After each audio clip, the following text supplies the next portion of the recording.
This is gonna hurt. It's time for the Suffering Podcast.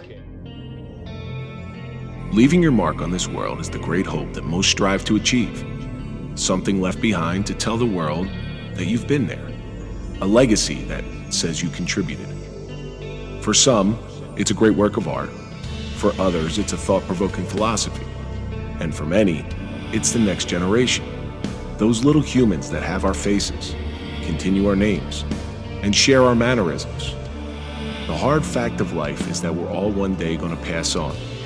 What we do while we're here makes the difference of whether we will be remembered. Having an archetype for a child is a shining example of what life is supposed to be.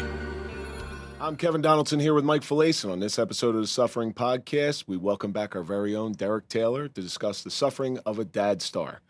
Derek's example as a father and as a professional musician is a beacon of hope and gives all of us fathers hope that one day we can be what our children really deserve. Derek, thank you so much for coming back. All right, it's great to see you guys again. This is always, like I said, I've known Derek for years. I was looking forward to this. Derek's one of my very best friends. Yeah, I met you once, and you haven't stopped talking to him since. No, I haven't. So that's a nice guy. I haven't. Before we get into anything, let's throw a shout out to our marquee sponsor. That's Toyota of Hackensack. We buy our cars from Toyota because we don't trust anybody. So go to toyotaofhackensack.com and let them find you a car. Now, Derek, as usual, from the last time you were in here, which I think was episode 58. We've come a little bit of a long way since last time you saw us, you know? You got cameras, you got fancy microphones. Nice accommodations. Yeah. We got a producer. You got Caffeina. Caffeine water. But your episode is in our top 3. Really? Yeah, it's in our top 3. And I have to believe it's not just because you're a rock star, you're a guitarist for the band Overkill. I have to believe that. I think it's more about how you raise your son, Derek, and we're going to get into that. But before we do, as usual, we take a question from our audience, and this week's question comes from Roxanne. It says, what is the most difficult thing about juggling a family and a career? You seem to do it with a little bit more ease because you're at such a high level, and I thought it was a good question to ask you, so you're our guest. Why don't you go first? Juggling family and career? Yeah. You've been doing it at the top level for, 30 years? Well, Listen, I had a hard time juggling family and family. Never mind family and a career. well, I think I don't think it's juggling. I think it's part of your career, because you can't really enjoy your career without your family, and you can't enjoy your family without your career, because if you it's a balance between. I don't find it that it's juggling at all. It's doing what you have to do, is if you want to be in this business and you want to have a family and be a musician touring on the road, there's a path you take. There's bad paths and there's good paths. You have to, if that's what you really want to do, you just make it work. You find a way to make it work. You have to. Right. I mean, you have to find a way to make money. You have to find a way to eat. You have to find a way to do all sorts of things. Well, I think, when I read this question, here's what I thought. You have this baby that you're responsible for, and if you're any type of man, it takes, anybody can be a dad, but you to be a father, it takes a lot of work. And you're responsible for the health and well-being in order for that baby to live tomorrow. 100%. All right? So that juggling act of, I want to be there for my kid, but I got to support my kid. That's the tough, that's the balancing act. Well, it's also too, when you say something like supporting, we could all support, I could go out and dig ditches. You know what I'm saying? Am I going to be a good father? Am I going to, not that I would be a bad father digging ditches, but that's not what I was born to do. You follow what I'm saying? Right.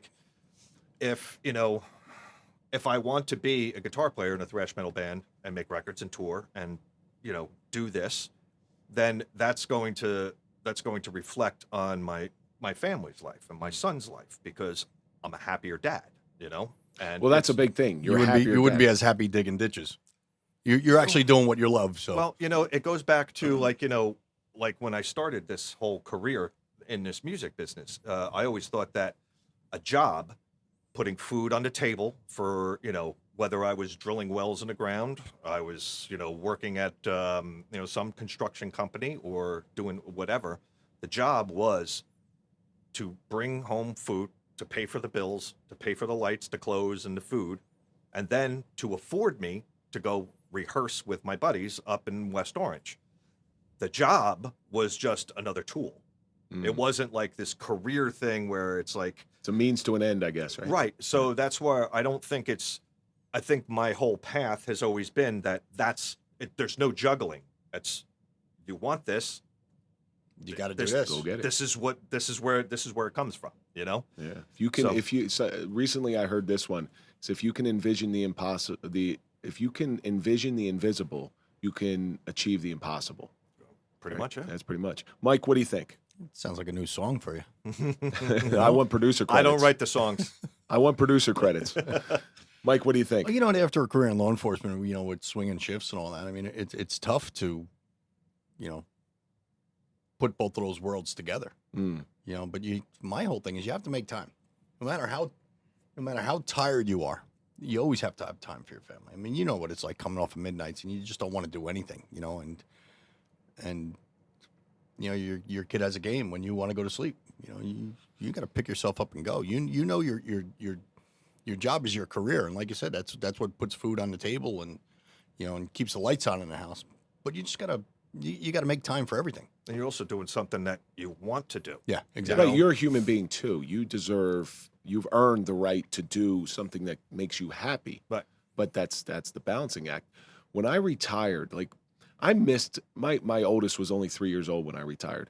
But even at 3 years old, just working the way I work because I was so nervous about I want that kid to have a better life, which again, well, that's not the best attitude in the world. But I want that kid to have everything, and I'm going to work my ass off. I don't care if I got to go dig ditches after work in order to go do that. Pick up all those side jobs. Right, all the side jobs, just to give them a little bit extra. Right. I always wanted to see my son as one day look at me like Dad worked his ass off for me. But when I retired, I said to myself, I have a unique opportunity. I'm going to be there for all the sporting events. I'm going to coach if I can. So whatever job I pick, like that became my priority. Right. You know, because I had already done my career. And now podcast starts, so it's all. See, I had the unique opportunity of working in a town that I lived in.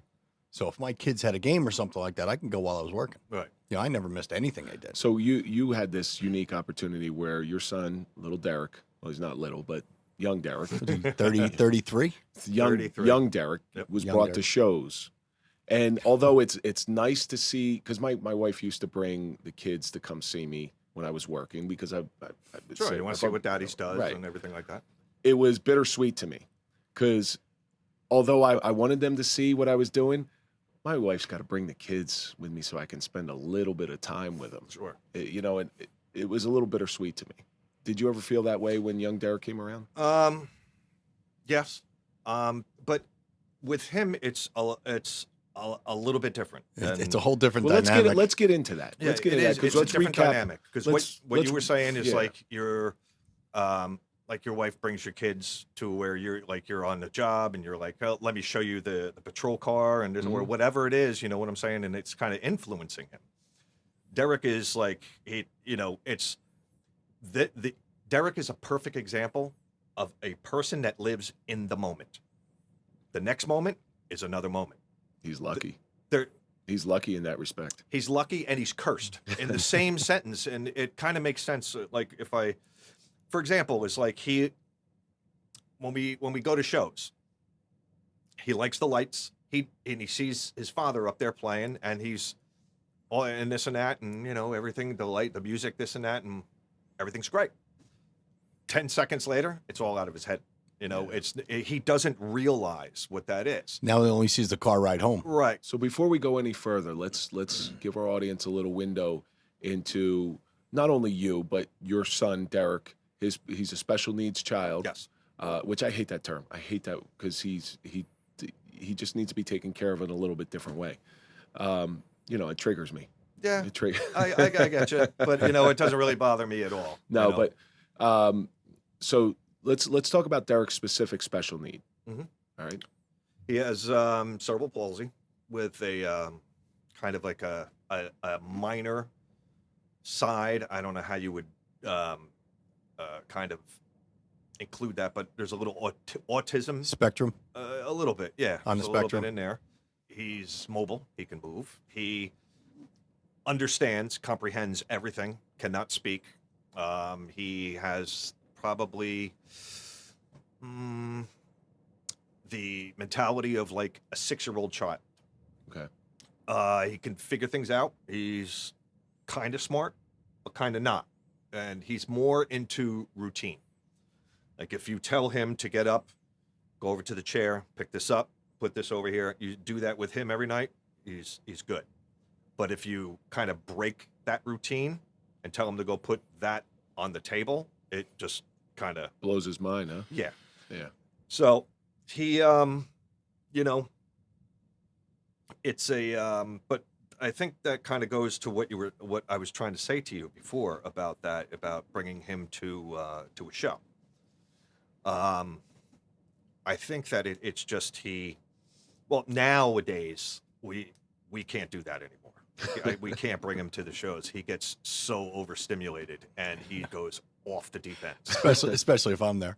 Yeah, but it's, you know, You have a tendency to take people off the deep end. I do. it's hard. He gets into his own. Even at home, there's a lot of times he gets into his own. It's like when you're saying, you know, if you tell him to not do something and he'll do it. And then you say no. And then you know, when he hears that word no, it's like this thing goes on and he goes into this zone, you know, and can get bad sometimes. It really can, because you're dealing with a 6-year-old mentality that is In a 33-year-old body. that is the brain is firing like this, you know. Picture your son at 6 years old where he's just on fire, you know, and there's Yeah, but I could hold him down. Yeah. If that's the problem. Well, So, I understand the pain, because if my 6-year-old son was doing something, I'd just like put my hand on his chest Yeah. and say, stop. you can't do that with a 6'1", 33-year-old. No, you no. can't, you know. So getting back to that, is that's part of the, you know, when you were saying something about, you know, bringing him to shows and, you know, being there, you know, like during holidays and everything like that, because there's been countless, how many Thanksgivings I've been in Europe or on the road, you know what I'm saying? How many birthdays I've missed, you know what I'm saying? And with him, I mean, literally, his birthday is just another day. Christmas, Him and I got a lot in common there. but he has no conception of time. He has no idea whether it's 9 o'clock in the morning, 10 o'clock at night, Monday, Tuesday, Wednesday, Thursday, Friday, December, January. He has no idea. I could tell him every single day when he wakes up in the morning that today is Christmas, and he would believe it. That's what I was going to say. You can't tell him like tomorrow's your birthday. You can, Yeah. and he'll be like, oh, okay.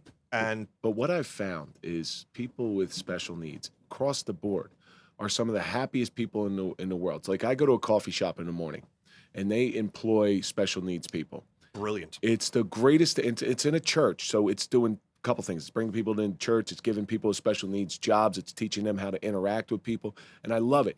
Now, I was saying to a friend of mine as we're walking out, I said, "You and I, we make a pretty good living, and some days we get up and we're miserable.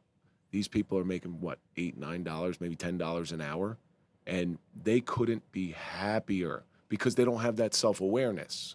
You know, one day if they ever become self-aware, it's almost a tragedy." Yeah, I mean, I think that it's also, it's not about for them, because we go to this place. I I was just going to say, there's a deli by you that hires all special needs Yeah. people, correct? Can I say the name? Absolutely. Absolutely, you say whatever you want. It's called the No Limits Cafe, and they're only open from like 11 to like 3 o'clock, and they just serve lunch. But their entire staff is special needs people, autism, Down syndrome, everything. You know, and it's the first time that Nora and I went in there. I have this really short emotional fuse when it comes to that, because you know, But if you have a soft spot for that. and they though. were cutting a lot of onions in there, a lot of onions. I mean, it was insane. So hear I you. mean, like we walk in and there's some kid there that says, "Hello, my name is Jacob, and welcome to No Limits Cafe." And you could just see everybody's face in there. They're just happy to be a part of things. It's not about the grind. It's not about the money. It's not about this. It's about, I could do this. Yeah, absolutely. And I support Isn't it those about places. purpose? Huh? Yes. It's about purpose. 100%. You Give know, it a purpose. the other thing too is like, I mean, one of the most amazing things, speaking of special needs, Derek went to his first prom. Had it at his school, right? And we would go to his school. They'd have little parties and everything like that. But Derek, we got him a tuxedo, got him all dressed up, and he loves to be around this. We brought him there, and that was probably one of the days that I felt like I was completely missing everything about how they think and how they live, because there was this girl in this wheelchair, and I've seen her a dozen times picking Derek up from school. She wheeled in, and she can't walk. She was in this dress, had the the flowers around there, her hair all done, makeup and earrings, and smiling from ear to ear. And I lost it. They were cutting Right onions there. in there too, weren't they? Liquid Church does this. So I don't know if you've heard of the church Liquid Church. They do what's called a night to shine. And I think one year they had Tim Tebow come in, and because he does a lot of work with special needs kids. And I've been there and I've seen the pictures. These kids, it's to the nines. Most kids who go to high school and go to the prom don't give a shit. But these kids, it was the biggest event in the world, and it's so beautiful. It was unbelievable. Having, again, is just like, this is their moment. Yeah. You know what I'm saying? They're not special needs at this moment. At that moment, that girl was going into her prom with her dress on and her hair. And I said, that's what it's She all was like a about. prom queen at that point. That's what that was all, everything. that you can't teach that. You cannot teach that. You have to experience that and see that and say, that's genuine. Well, that's real. I see that all the time. As you know, being involved in Special Olympics, you go to these Special Olympics games, whether it be the summer games, winter games, or whatever, and you see these athletes putting their all into it. It's amazing. And to put a medal on their neck, it's one of the most heartwarming feelings that I could ever. I couldn't even put it into words. Yeah. Just seeing how happy they are. I'm very, very biased, obviously, because of my situation with my son. But, it is the greatest thing on the planet, and sometimes it is the worst thing on the planet. It's got to be an enormous amount of work. Not really. It is, No, I'm surprised at that. I'm surprised you answered that way. The work that I would probably say the hardest work is to, kind of like what I was saying to you before we started talking about this. It's like a covert defense, because let me explain.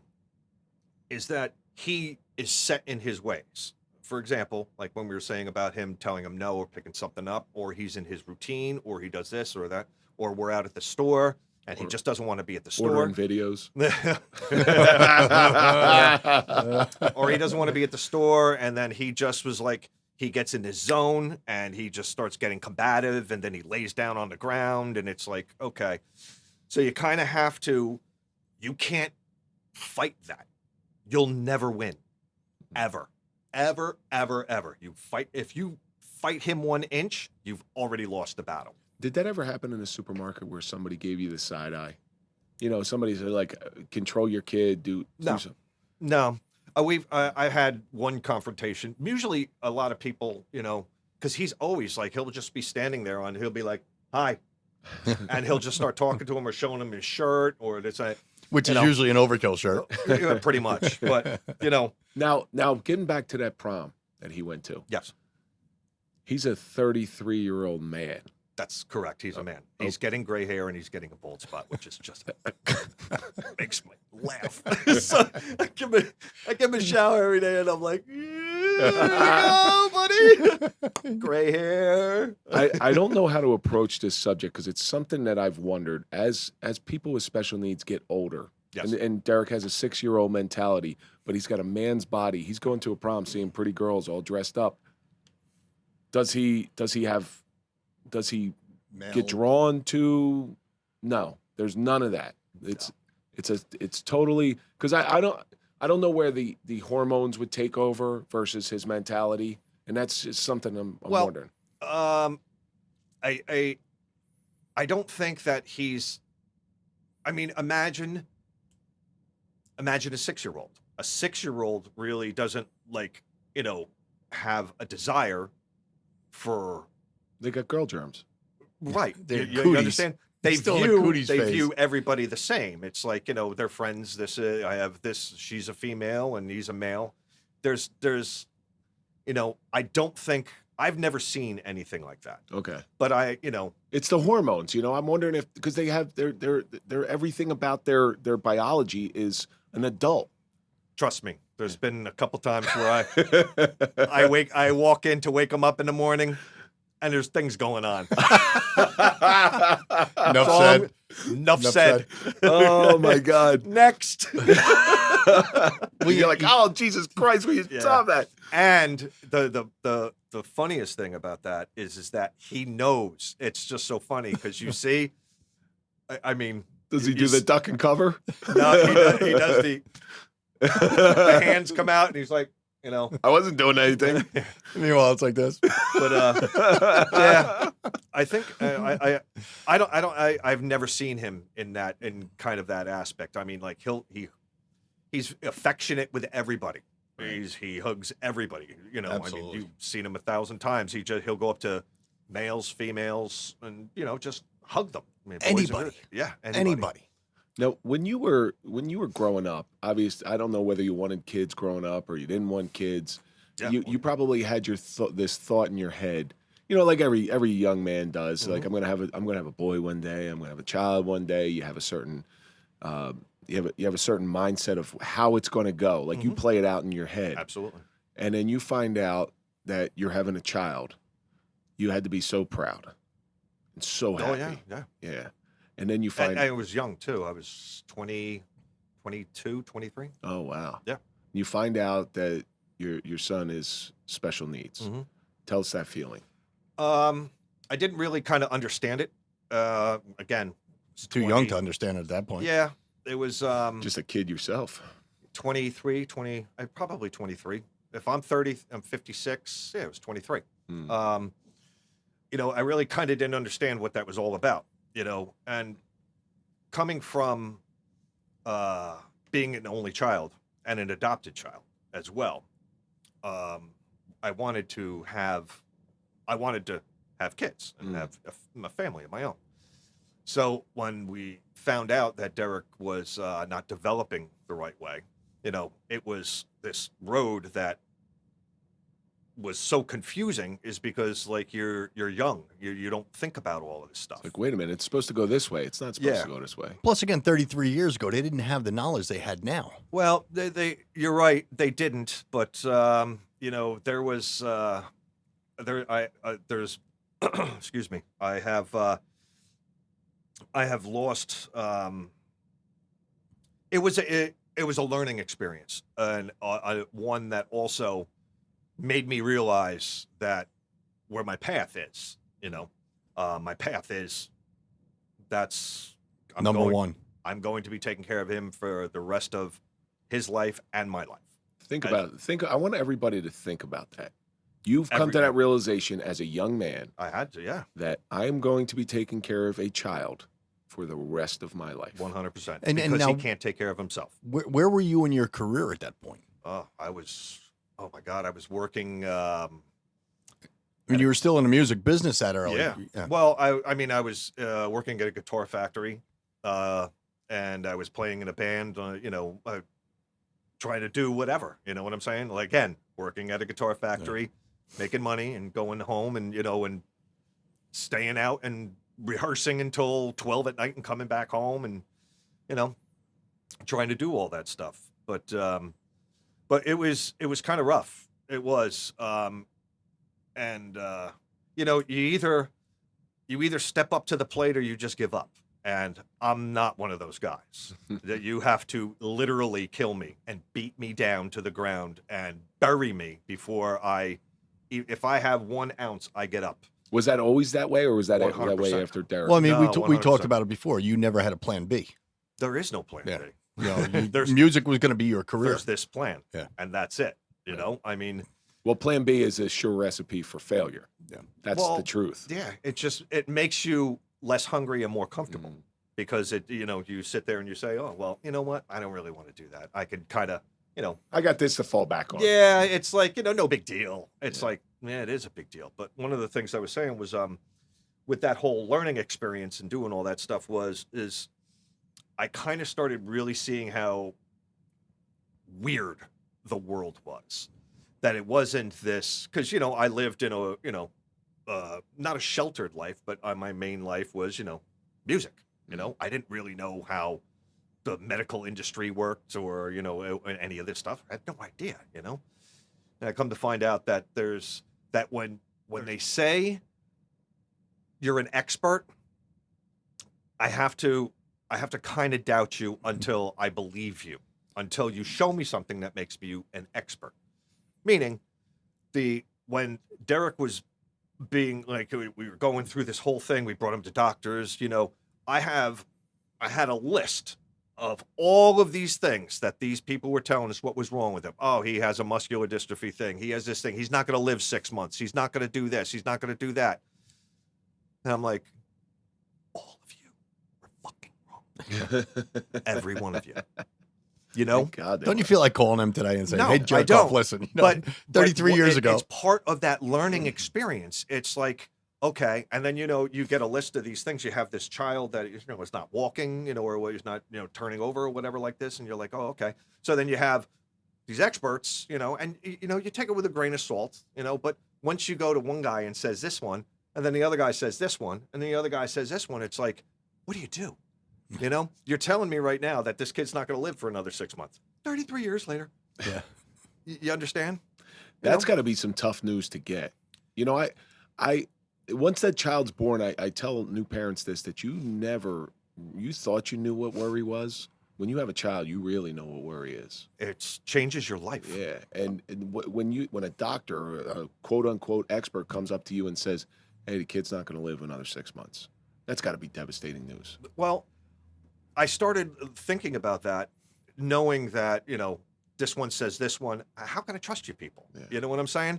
If it does happen, then it does happen. You know what I'm saying? Is like, it's horrible to hear, but what am I going to do? I mean, okay, I'll ask somebody else. And then this one will tell me, no, that guy was absolutely fucking crazy. We had this thing very early on when Derek was, I don't know, 5, 6. Used to get these seizures, right? Where he would just like, and then he would just kind of go like this and be at it, right? Brought him to a doctor, obviously. This neurologist, says, oh, these are grand mal seizures, this and that, blah, blah, blah. Okay. We're going to put him on this medication called Depakote. Okay. This is a little 6-year-old kid, right? Taking these big, gigantic pills. Bust him up, right? Whatever. So I start giving him.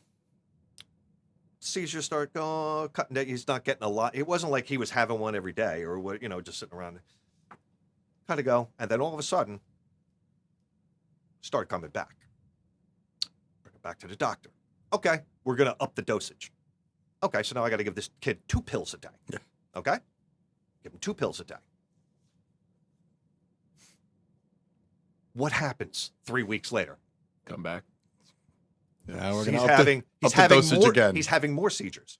So we're like, okay, bring him back to the doctors. All right, we're going to up his dosage. So now I got to give this kid 3 pills a day? Right. After that 3rd visit, I went home and I took that entire bottle and I dumped it down the toilet. And I said, listen, I'm no medical expert and I'm no surgeon or doctor, but I can tell when something is not working. Is if you're given this here, go away, they come back. 2 more, come back. 3 more, this ain't working. So you know what? We're just going to shy off of these things let it ride and see, and we're going to go find somebody else or see what can happen. So you dumped them all down the toilet, and now there's a bunch of fish in the river Having that aren't having seizures. But one of the things too was, he from that moment on, never had one seizure again. Never, not Really? one, not one. Because I have heard that children grow out of seizures. They do. They grow out of them. Derek only started getting these other little seizures a couple years ago, and so he's on this other medication, but they're weird ones, they don't happen often. It's like once every 3 months, like he would get one, but they were kind of concerning because it was different than what I saw when he was a little kid. He would just have these like little ticks and then just snap out of it, So that's where I was saying with the trusting of people, and it's not that I don't trust all doctors. You know what I'm saying is like You just vet the information a little better. I just have to, it's just amazing to me. I mean, like you could go into any place and, a body shop. Some guy says, yeah, I've been opened this body shop. Yeah, I could do that for, $1,300. And another guy goes, that guy sucks. I could do it for $800. You know what I'm saying? It's like, shouldn't do it this way, should do it this way. And I'm like, I don't know. It was just, that's part of the learning process with, the special needs. And I was going to say, especially back then, you were still so young. Yeah. Right? You said he was 6 years old, so you were, 29? You didn't 29. really know much about the medical field, so yeah, you're relying on these people to... I mean, that's what you do. You rely on these people. These experts. And another one, which was just, it just kept going and going and going. And Derek has perfect eyesight. He kind of squints at little things, but We'll tell him to stop doing that in the bedroom if he's got perfect eyesight. got perfect eyesight. Well, let's just say this. So I get this call from his school one day, and they said, we're having an optometrist come in to check the student's eyes and this and that. Would you be interested? And I'm like, yeah, whatever. I don't care. Get a note sent home that said that according to this doctor, my son is legally blind. You could have got great parking, though. Legally blind. Yeah. I'm like, really? As I'm reading this letter, I'm watching him play with Legos, picking them up off the floor. Right? So I'm like, okay. So then they get this other recommendation coming back to say we should check his eyes. He needs to be. And then the school got involved. They were like saying, you should get him glasses and everything like that. And I'm like, okay, this guy's an optometrist, right? I'm his father. I'm not an eye doctor. I'm watching him play. He's walking around. He's eating. Like, he's not bumping into walls. He's not like, doing this and doing all that. So, Right. But that's it too. When you go for an eye test, you look at the little, read the top line. You can't tell little Derek to read the top line. It wasn't even that. It was that, they put him on this thing and they're looking at his eyes and telling him that it's legally blind. So I'm like, okay, I'll entertain this. Okay, what do we do? Oh, we bring him down to the office or, this and that. So I drag him down there and he doesn't like anything on his face. When we were doing that whole COVID thing, it was a freaking nightmare.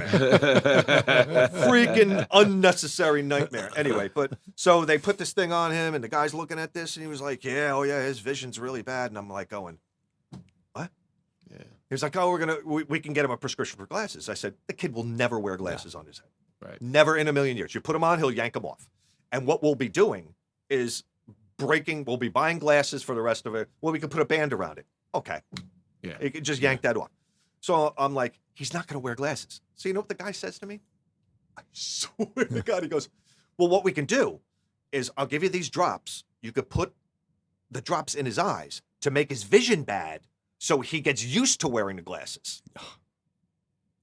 I said, but do you understand what I'm saying? So you Goodbye, Doc. Good seeing you. I said, how much was this visit? You lose faith. There you go. When you start getting bad advice from doctors, you lose faith. And I saw this. I was recently in the doctor's office for something, and he's telling me to go on this special diet, and he was saying things, and he actually got into a political discussion with me, which was unprovoked by me. I didn't say a word. He starts talking about political debate, and it agitated me. right? So now when I get agitated, I don't know about you, no matter what they say, they could give me the best advice in the world. I'm not listening to You it. start zoning out. This guy starts telling me to go on to a plant-based diet. I'm like, are you on a plant-based diet? I'm like, yeah. Well, you look like a fucking hobbit. Okay? So I'm not listening to a goddamn word you say. Right. Because everything else you've told me was wrong. Right. And was it something along those lines? It's a process. I mean, like, this is what I was telling you before about learning about all of this stuff. It's like, if I didn't have 2 screws in my head screwed correctly, number one, this kid would still be on Depakote for the rest of his life. Number two, I'd be pouring eye drops into his eyes, making his vision bad, thinking that's like, come on, See, why didn't you just get him contacts then? Yeah. Yeah.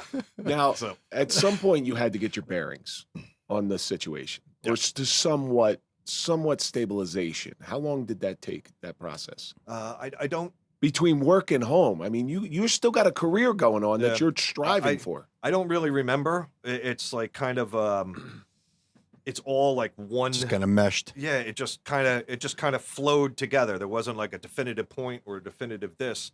You should have had a second one. The second ones are easier. Yeah. Second ones are so much easier. And I'll tell you why. My little one, the poor kid, Jimmy, he, with my first one, we're new parents and we're neurotic like everybody else. Where's the second one? I don't know. He's in the corner eating marbles. I don't know. He's fine. He'll be all right. He's got that can of gas and a lighter. Yeah, He'll be fine. He'll be fine. He'll figure it out. He'll figure it out. Yeah. If not, I'll learn real quick. Yeah. But you're pretty much an expert doing this for 33 years. I'm an expert with him 100%. Right. Not being, there's, like I said to you before, there's a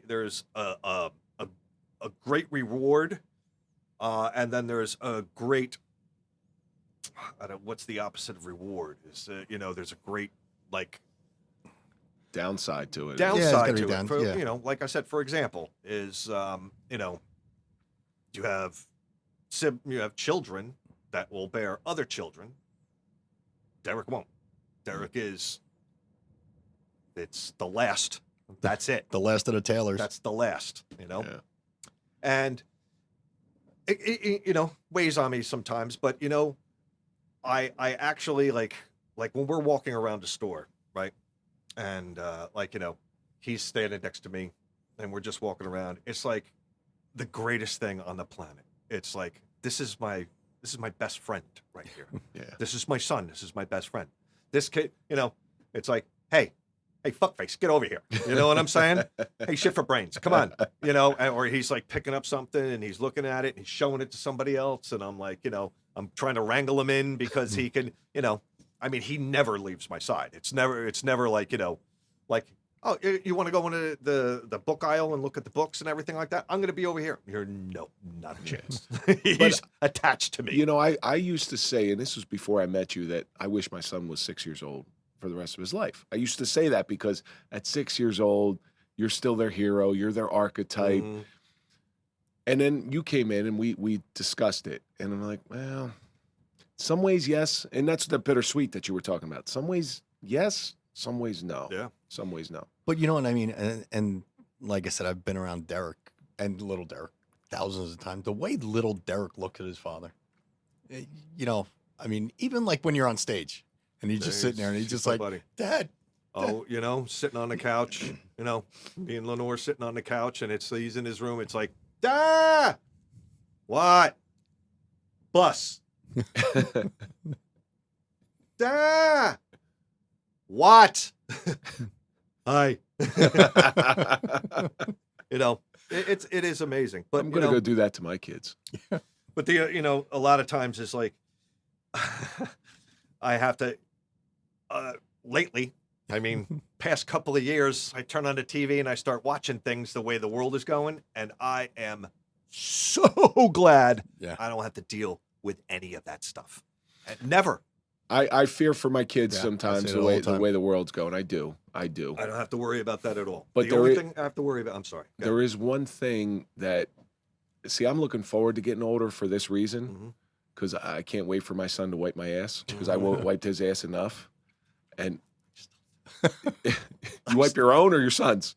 both. I have to, you know. Well, you got to get Lenore into the It is. the It whole is. thing. No, it is. It is. I call it the absolute #1 dad task. I am there Oh. every time when it goes. When I'm that done. occurs, I am Dad? the greatest father on the planet, and I remind him of that every time. I said, "You know, I am the greatest father on the planet, the greatest one." Has Derek ever stood up and looked at himself in the mirror and just not like, what's that? What's, Yeah. like that's that self-aware stuff that you kind of hope, I guess you hope it doesn't happen. What do you mean? He's a man. Yeah. So he's got hair everywhere and that stuff. And did one day he just wake up and like ask you what that is, or it's just something that he just accepted? It's just something It's no. He never ever did anything like that. Yeah. He just it just accepted things, you know. Right. It's just the way his body Yeah. worked out. I mean, yeah. he knows, the like washes his hands and he wants to brush his teeth and he understands all of that stuff, and goes to the bathroom at night and But I don't think I think maybe he did. I don't know. I mean, I can't ask him and Right. and he can't give me an answer on any of that stuff. I mean, imagine being, I try to put myself in his shoes, being 6 years old and waking up in a man's body. Yeah. They I make th- movies about that stuff. I think that it's just he lives in the moment. Yeah, He goes to bed. He doesn't have any idea. I could put him to bed at 2:30 in the afternoon. He would not even know. He would just crawl into bed, and I'd put the TV on. He would lay there and he would go to sleep. He would sleep for 8 hours and wake me up at 11 o'clock like he does all the time. And but the other thing too is the greatest. I will have that. My friend, my son, with me for as long as I'm alive. I will see his face and he will be next to me. He won't move out. He won't be away. He will be with me, and which is great. And, but there's also the thing of, he's 33. I think to myself all the time is like, he's 33. I would probably be a grandfather right now. Probably. Maybe he would live here or he would, live over there, but you understand what I'm saying? Yeah, It's I don't. That's not happening. That's not even. It's not even a remote possibility. It's not even something to fantasize about because it'll just never happen in a million years. You know what? I don't want to say like weighing the good and the bad, but you don't have to worry about him going out at night. Like when he was 18 years old, Yeah. Your kid goes out in the car, he gets his license for the first day. Believe me, I've done it twice already. Yeah. Your kid gets their license for, Dad, can I have the keys? You You don't. sit up going, oh, mother. You also don't ever have that where he's going to puff up on you and be that rebellious teenager. Oh no, we have that. Oh, you've had it. Oh, I'm you starting, can. to, I'm starting to rethink this thing No, of this yeah. 6-year-old mentality. Yeah, no, I mean it's part of the zone that he gets into. I mean, it's like It's not a rebellion thing, though, is it? It's more it's an aggressive thing. And when that switch is flipped, oh boy, watch out. Yeah. Really. But that's what I was saying. It's like this covert defense that I have to like kind of, shiny object before, Godzilla comes and burns my face off. I have to do that with Mike when he gets on a rant somewhere. I'm like, Mike, over here. Shiny But object. it's really weird. It's like it's a zone. You could see his whole entire eyes go like this, and it's just like he's just focused on. Becomes another person, and it's just you're on defense then, because you can't fight with him because it's like That's just going to further incite him. it's you'll lose Yeah. every time. But I'm sure there's some of your son's capabilities that are extremely beautiful. 100%. All right, what do you think you could point out? I- That's your favorite aspect of his life. My favorite aspect of his life is that he is one of the most interesting people I've ever met. In my You should entire do the life. commercials for Dos Equis. It's unbelievable how sweet he is and how unbelievably methodical he is in his own way. It's not a methodical of like a scientist or like a whatever, but he's very methodical on certain things. And it just blows me away. I mean, there's tons of times I'm just laughing my balls off because he's just doing these things, you know, especially when he knows I'm pissed. Oh, it is the best. He knows how to push your buttons. Oh, when he knows I'm pissed, I don't yell, I don't scream. Just get the eyes. Just the eyes. The dad eyes. The dad eyes. The same thing my father did to me, which scared the shit out of me all the time. The low voice, not yelling, because when you yell, that's the aggressive, and you're meeting aggressive. You're throwing aggression, and you're meeting aggression too. Yeah. The calmness and the dead eyes, like the dead snake eyes, right? Just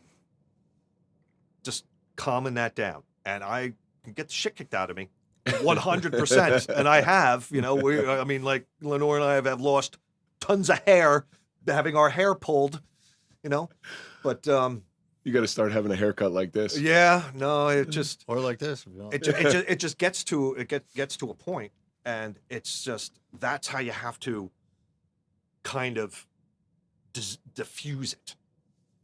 And even that, to me, is amazing to me.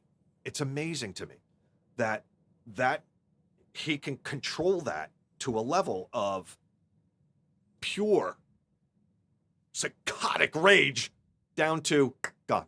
Yeah, and it's like you said, like a snap of the fingers. Yeah, he goes from up here to down here, and it's not like a bipolar thing. It's not this. It's just that the switch went off. The moment is over. Gone. I saw a video on your Instagram at the real Derek Taylor, which we're going to talk about in a minute because I did my Instagram after you. You have your son. I told you when I made mine up, I was going to put the fake Derek Taylor. I am real Kevin Donaldson for you because I'm like, that sounds pretty cool. You had your son, I guess it was in a Lowe's or Home Depot or something. Yeah, looking at Halloween decorations. And this is what I found most beautiful. The look of absolute wonder. You bring your kids into a Halloween store or a Christmas store, whatever holiday it is, and the absolute wonder. And as you get older, that wonder's gone. But that's what I saw in young Derek's eyes. It's that wonder, and he's pointing to everything. He's looking at you like, Dad, you believe this shit? The other thing, like you were saying to me before, is about one thing that I love about that is that he will never, ever stop believing in Santa Claus. What do you mean?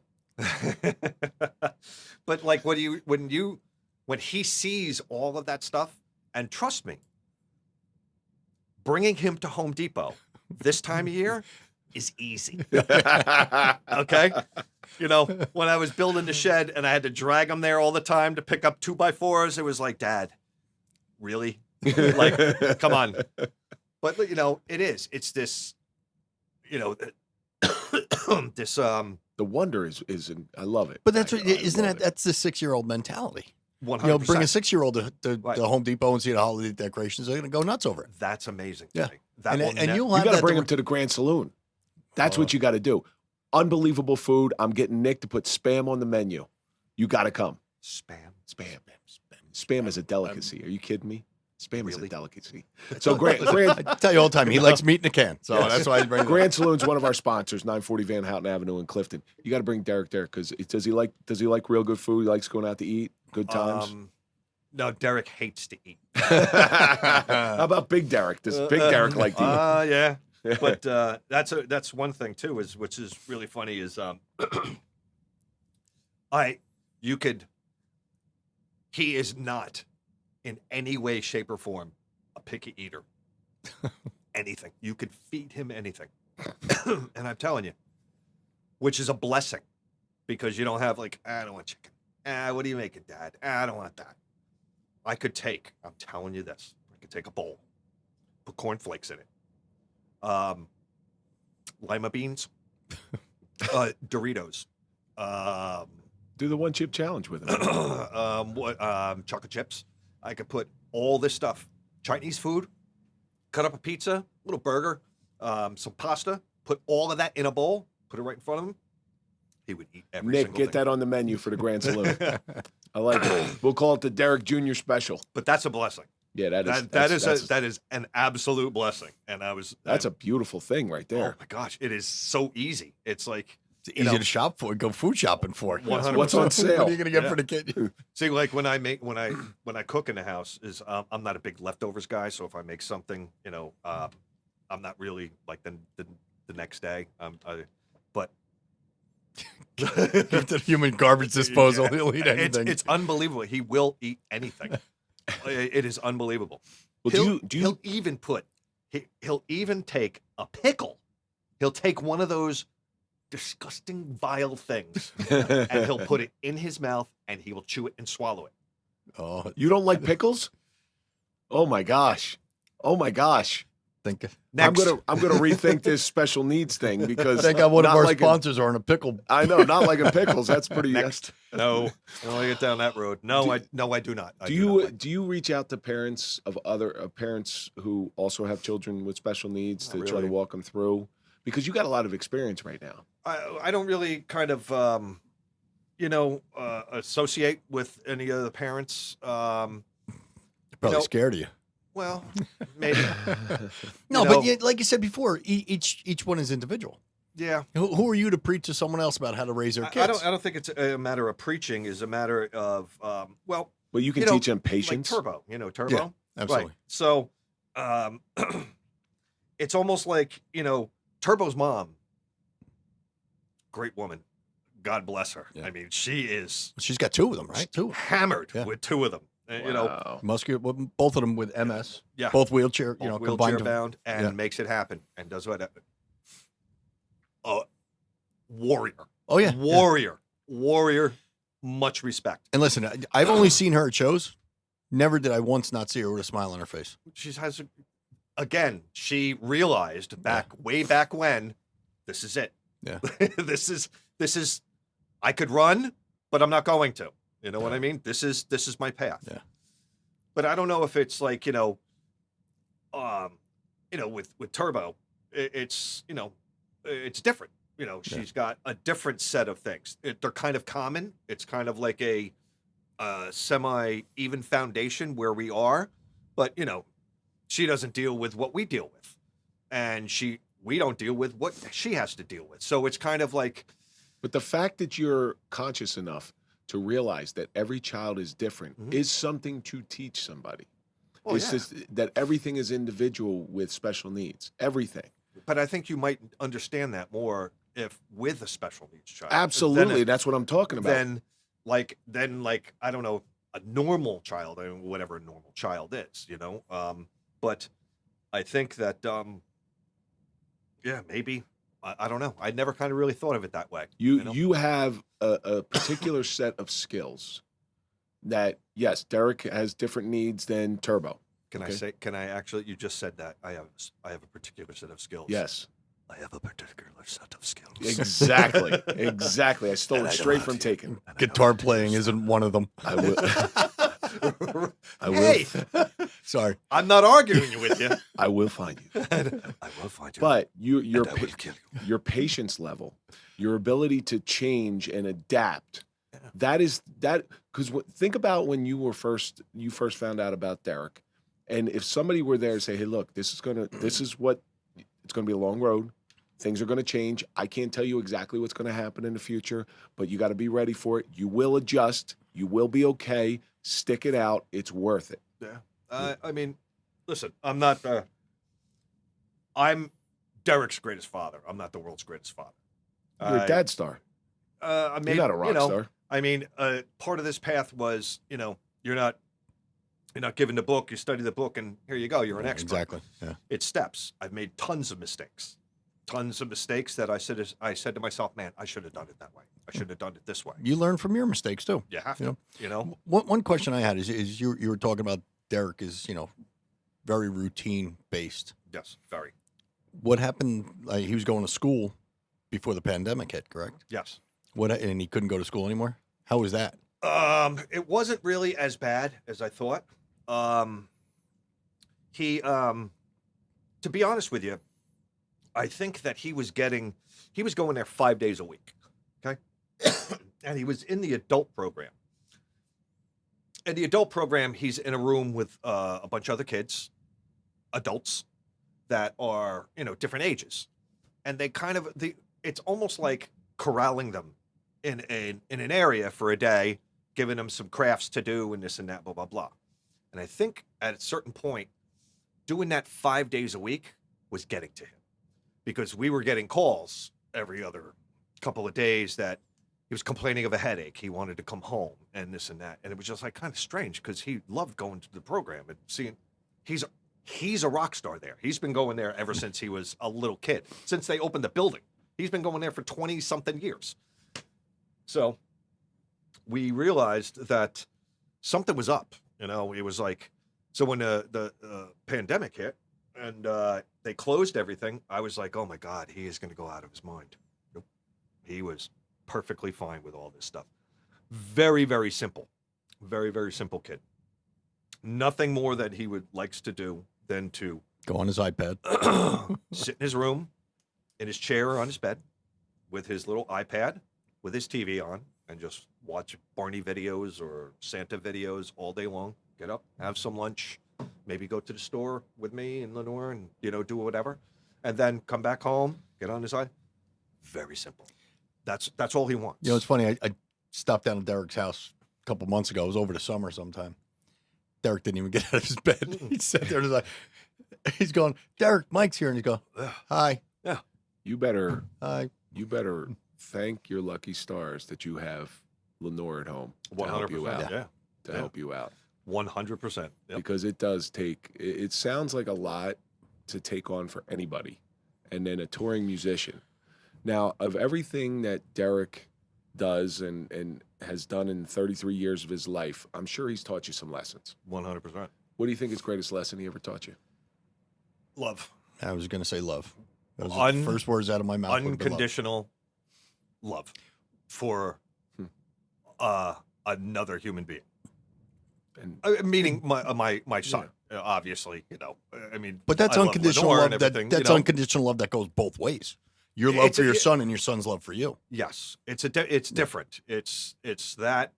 See, like when I was growing up, I mean, like again, you know, I had, you know, I was an only child. You know, I really like didn't understand what family was. You know, like finding out that I was adopted. You know, I'd go to my father's sister's house, and it was like, oh, this is your Aunt Claire. It's not really. It's some lady that, you know, was related to my dad. It's not really my aunt. You know, I don't have any brothers or sisters or cousins. Or, you know, it was like really weird. So, you know, and realizing at that one point when Derek was just young is like, this is mine. nobody can take that away from This you. is mine. This is Mine. This is mine. Yeah. Not much more you could say. And I think it was just, you know, Well, throughout this episode, with your permission, we're going to put at least 1 or 2 pictures up of Derek. I want everybody to see how great a kid, if that's okay with you. You sure? I gave him pictures. Okay. Yeah. Oh, they're only good pictures. Don't worry about it. Not like the picture of him holding up the Cowboy Suck sign. Yeah. The who? Yeah, I did see that picture. Cowboys suck, and I have to agree totally with him. Well, you know, it's funny, you know, talking about, you know, what it's like to watch him all the time. When Overkill went on tour, Derek asked me and my friend Mitch if we could watch little Derek for the weekend. The hardest thing was getting him in and out of the Giant stuff we put on him, the Steelers stuff we put on him, the Flyer stuff we put on him. We put him in all different types of uniforms. So basically, let's be honest here.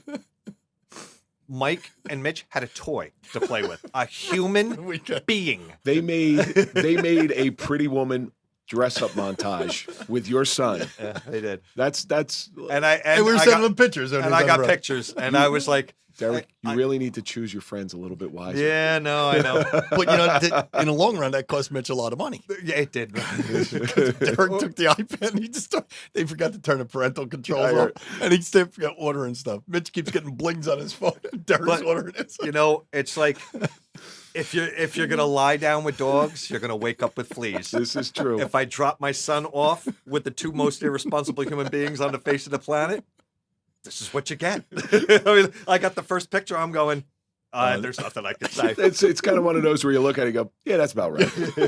Well, listen, he's learned to expect nothing less from me. Now, do you got anything you want to throw out there? Any plugs, social media? Where are you going to No, I'm going to be probably on my couch or in my shop building something or smoking meats or doing whatever. No, I mean, I got a plug my for social media, I could really care less about that. Well, you got to go at the real Derek Taylor. Yeah, I don't really care. I mean, I check it every once in a while, and it's like I just could care less about social media. I really could. I'm sorry, everybody. How about we did it? How about we do this plug? You see, you got a lot of ink. Where to get your ink from? Oh, all over. Raven did a couple of my tattoos. Does Raven have a? Does she do it out of a store now, or a Destiny tattoo?